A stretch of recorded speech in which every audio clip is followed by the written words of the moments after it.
बिस्मिल्लाहिर्रहमानिर्रहीम अस्सलाम वालेकुम। वरदास किचन में खुश आमदीद। बड़ी ईद की मुनासबत से पायों को साफ़ करने का बहुत ही आसान तरीका लेकर आए हैं।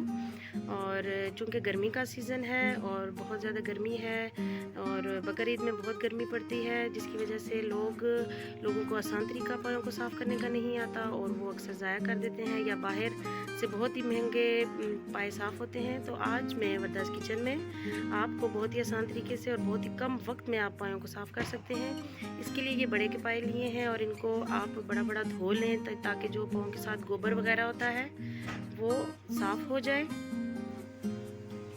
ये पायों को साफ़ करने के लिए एक बड़े बर्तन में पानी उबालने के लिए रखा है। अक्सर लोग जलाकर और तेज़ाब वगैरह का इस्तेमाल करते हैं जो सेहत के लिए नुकसानदेह है।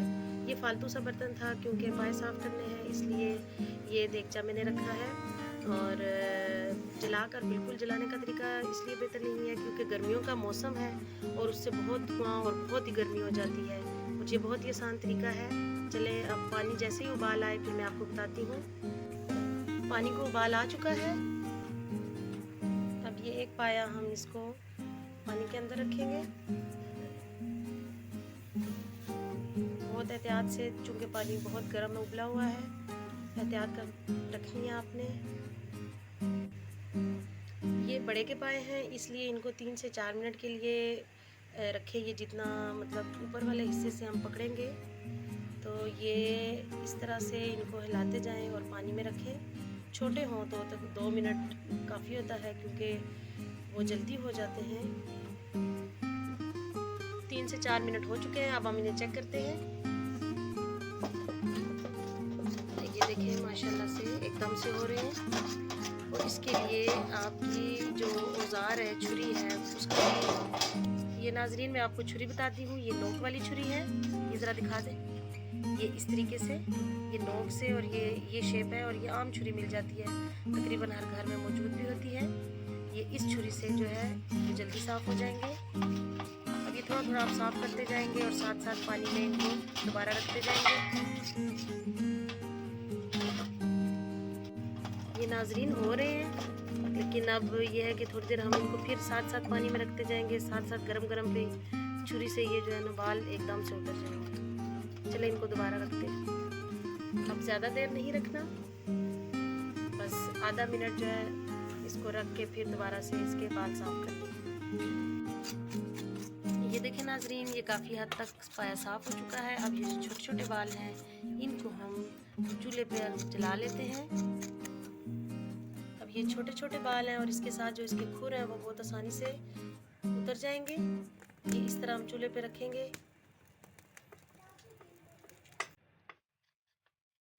ये जो छोटे छोटे बाल हैं ये भी आसानी से उतर जाएंगे। और अब मैं आपको बताती हूँ कि खुर कैसे उतारने हैं, वो बहुत आसानी से उतर जाते हैं।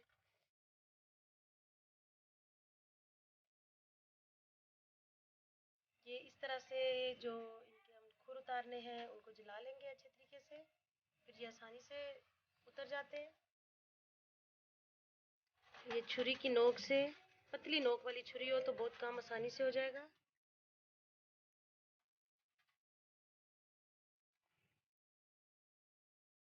ये इस तरीके से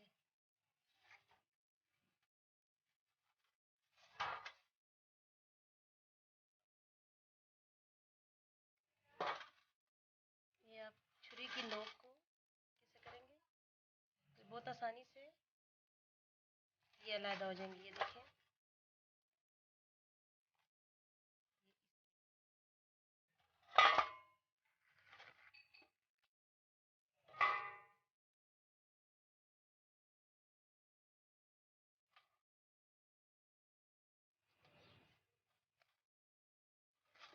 ये देखें नाजरीन।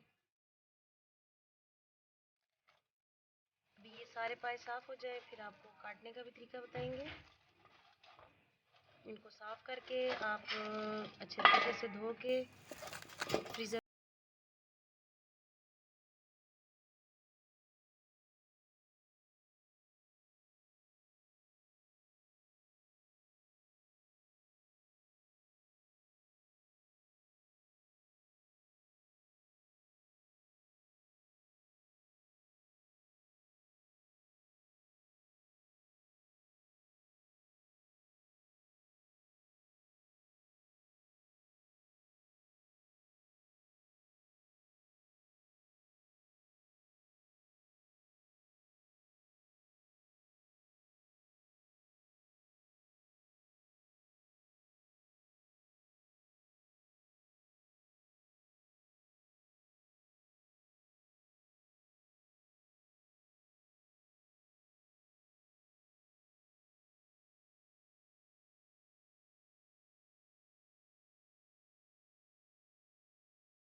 तरह से जो उसके पंजे हैं वो अलग हो चुके हैं।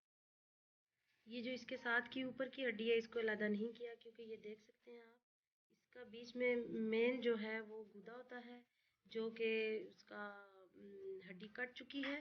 तो वैसे तो ये साथ बोटी है वो अलग हो जाएगी और इसमें से जो है इसका गूदा निकल आएगा, तो हमें हड्डी के ज़्यादा पीस करने की ज़रूरत नहीं है।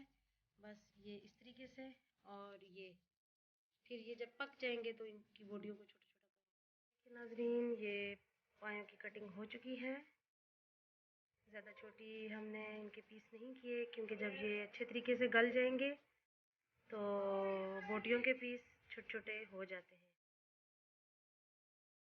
अब मुझे इजाज़त दें अगली वीडियो तक के लिए। अगर आपको मेरी ये वीडियो पसंद आए तो मेरे चैनल को सब्सक्राइब करें और अब मेरी वीडियो को लाइक करें और अपने फैमिली मेम्बर्स, अपने दोस्तों में इसको शेयर करें। अगली वीडियो तक के लिए इजाज़त चाहती हूँ। अल्लाह हाफिज़।